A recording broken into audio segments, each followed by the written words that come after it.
Sean Strickland's podcast with Theo was released earlier this week. There was talks of it not being uploaded due to Sean breaking down emotionally, but truth prevailed, and, they aired it. Props to both of them. Props to Sean Strickland for sticking to it and allowing Theo to air it, not editing it out or anything like that, We saw Sean Strickland at a very vulnerable, raw moment. And here's the thing, you guys.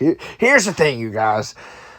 Sean Strickland likes to talk about other people, and he likes to talk crazy about other people. He likes to go on Ariel Helwani's show in his house, right? This is Ariel Helwani who, regardless of what you think about him, he built the MMA Hour, which is a pillar of MMA culture. So many legendary interviews and things like that has come from that show. He goes on his show, and he says, Ariel, I think if someone tried to attack your wife, let's just say, you would watch it happen and let him do it or whatever. That's just disrespectful. There's just no need to say that. What's the point of him saying that? What's the point? You know what I mean? It's just weird. It's weird behavior. It's bad behavior, and I see how Sean Strickland could captivate an audience and things like that, but in my personal opinion, Sean Strickland is a cesspool of a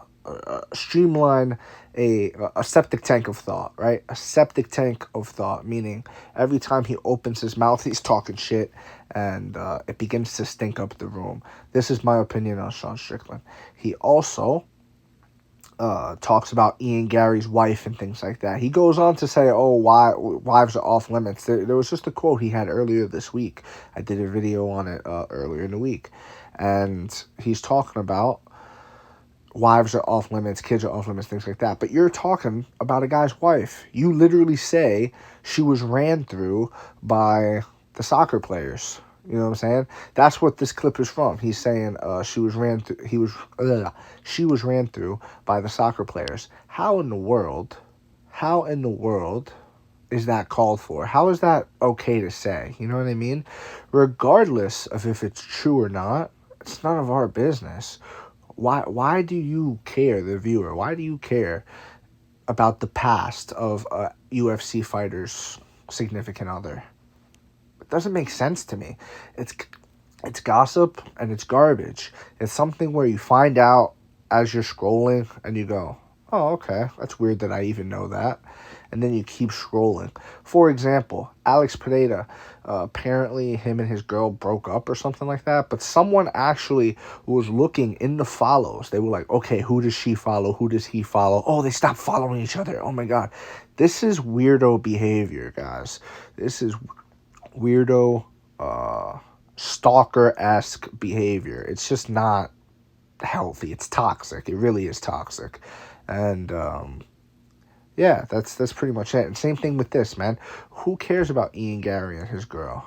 Who cares? I don't. Again, when I read that, I scrolled and I kept it pushing. You know what I mean? That's how I view it. So, back to Sean Strickland. Sean Strickland had the very emotional moment, the very vulnerable moment. Kudos to him for allowing it to air, things like that. But again, he would be more sympathetic of a figure if he didn't talk so recklessly about everybody else. If he wasn't so brazen and, loud with his opinions and strong in his opinions when it came to everybody else. Sean Strickland is one of those people who has no problem throwing a stone. He has no problem at all throwing a stone. But as the Bible says, let he without sin cast the first stone. And trust me, Sean Strickland, as all of us do, have many of sins. So he's over here throwing stones like he's sinless. But you're not. Old Sean O'Malley, I don't want to say, I don't want to compare him and his trauma as to a sin, but because it's not. It has nothing to do with him. So let me just correct the record here. I'm talking about, his neo-Nazi past. You know what I'm saying? I'm not talking about his child abuse growing up. That's not a sin. That's nothing of his fault. That's something that is sympathetic, right? That's something where you look at and you're like, oh, man, poor Sean. But again, there's two ways with that when you suffer from trauma. There's two ways. You could either be humbled now and treat people how you would like to be treated because, nobody ever did that to you, right? You were violated. So you would treat people how they want to be treated. That's the one way that you go. And then there's the other way you go. And the other way you go is where, F it. I wasn't afforded that. I'm going to treat other people badly too. I was bullied. I'm going to be a bully. You get what I'm saying? I was beat as a kid. I'm going to beat my kids. You get what I'm saying? And that's how the cycle continues. So there's two ways you can go. You could either break the cycle or you can continue the cycle. Sean is the type to continue the cycle. Sean wants to, default to I'm a dirtbag and I'm all these things. Joe Rogan had the conversation with him. Joe Rogan said, I don't think you are, man. I think you're, all these things, blah, blah, blah. But Sean, it's more comfortable for Strickland to go into being the douchebag as opposed to just being humble and being cool and being normal. You know what I mean? So, it is what it is on that. I personally, when I see him crying on a podcast and things or looking sad at a press conference, it's hard for me to have that sympathy feeling towards him because of his output on other people. If you live in the glass house, don't throw stones. And if you got a glass jaw, then you should watch your mouth because I'll break your face. Have your ass run into the Jake. You going against me, dog. You making a mistake. You get what I'm saying? You can't do that. You can't go up there, talk about Sean O'Malley's woman. I don't think they're married. And what is Sean supposed to do? Not hit back? You know what I mean? What is he supposed to do? So he hits back. Drick is too. He's calling Drick as gay and all these things. And even, so what? Even if he is gay, so what? You know what I'm saying? Like, I don't care. I don't care if a fighter's gay. It makes no difference to me at all. So, okay, Drick kisses his coach. Is it weird? It's odd. I wouldn't kiss my coach. You know what I mean? It's not how I'd like to celebrate. But again, that's one of those things. Different strokes for different folks. Let Drickus kiss his coach after they celebrate, bro. It's fine. It's whatever. And yeah, he throws stones at him. He throws stones at Israel Adesanya and his dog. You know what I'm saying? His dog who's dead, by the way, too, guys. Like, what the fuck? You know what I mean? Like, this is what I'm talking about with the toxicity of it. Like, his dog that's dead. If any of you have ever had a dog before, a cat before, anything like that, you get close. It's like a member of your family.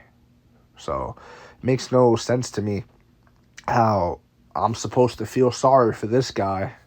Meanwhile, he's the first one to cast a stone. He's the first one to point out a flaw in this guy or that guy. He's the first one to do it.